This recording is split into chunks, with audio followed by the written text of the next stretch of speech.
Hello darlings, ఎలా ఉన్నారు? కల్కి మూవీ ఎక్స్పీరియన్స్ మీతో షేర్ చేసుకోవడానికి ఈ వీడియో చేస్తున్నా. మేము ఎంత ఎక్సైట్మెంట్ లో ఉన్నామంటే 8:50 షోకి 6:30కి స్టార్ట్ అయిపోయాం. చాలా అంటే చాలా ఆకలేస్తుంది. హలో గైస్, వచ్చేసాం. తీరా చూస్తేనేమో గేట్ ఓపెన్ చేయట్లేదు. ఈయన చూడండి,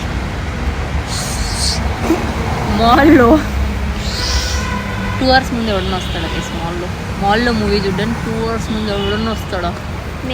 మేము వస్తాం. తీరా చూస్తే సో ఇంకా అలా తిరుగుదామని చెప్పేసి ట్యాంక్ బండ్ దగ్గర సైట్ సీయింగ్ అలా వెళ్తే ప్రసాద్ ఐమాక్స్ కనిపించింది అనమాట. అక్కడ ఏం జరుగుతుందో అని చెప్పేసి అలా చూస్తుంటే what we saw is Bujji. Say hi to Bujji అండి. ఎంత మూవీస్ లో చూసినా డైరెక్ట్ గా చూస్తే ఆ ఫీలే వేరే లెవెల్ కదండి. చాలా బాగుంది, చాలా నచ్చింది నాకైతే. ఫైనలీ మాల్లో ఎంట్రీ అయితే ఇచ్చేసారు. బాగుంది కదా డిస్ప్లే, మినీ డిజ్నీ వరల్డ్. కాసేపు అలా పిక్స్ దిగుదాం అని చెప్పేసి ఎక్స్ప్లోర్ చేస్తున్నాము. మరి టైం పాస్ అవ్వాలి కదా. అబ్బా, మాల్లో చూడండి ఎవ్వరు లేరు, ఖాళీగా ఉంది. మార్నింగ్ ఇద్దరం అలా తిరుగుతున్నాం. వావ్, ఈ డిస్ప్లే చూస్తుంటే ప్రిపేర్ అయ్యి వచ్చాను.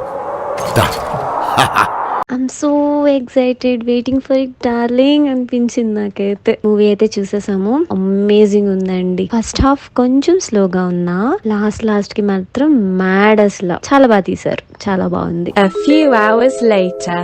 అండ్ ఇది నా సెకండ్ టైం వాచ్ అనమాట. మార్నింగ్ 2Dకి వెళ్ళాను. ఇది 3D show. On the same day మళ్ళీ వెళ్ళాము. మూవీ ఇంకెవరైనా చూడకపోతే చూడండి, చాలా బాగుంది. మీ రివ్యూ కూడా నాకు చెప్పండి. ఇది నా మినీ వ్లాగ్ ఎక్స్పీరియన్స్ అండి. ఫుల్ డే విత్ కల్కి మూవీ. మీలో ఎవరైనా చూడకపోతే చూడండి మూవీ. లేదు చూసారు అంటే మాత్రం కమెంట్ చేయండి మీ ఎక్స్పీరియన్స్. Please subscribe. బాయ్.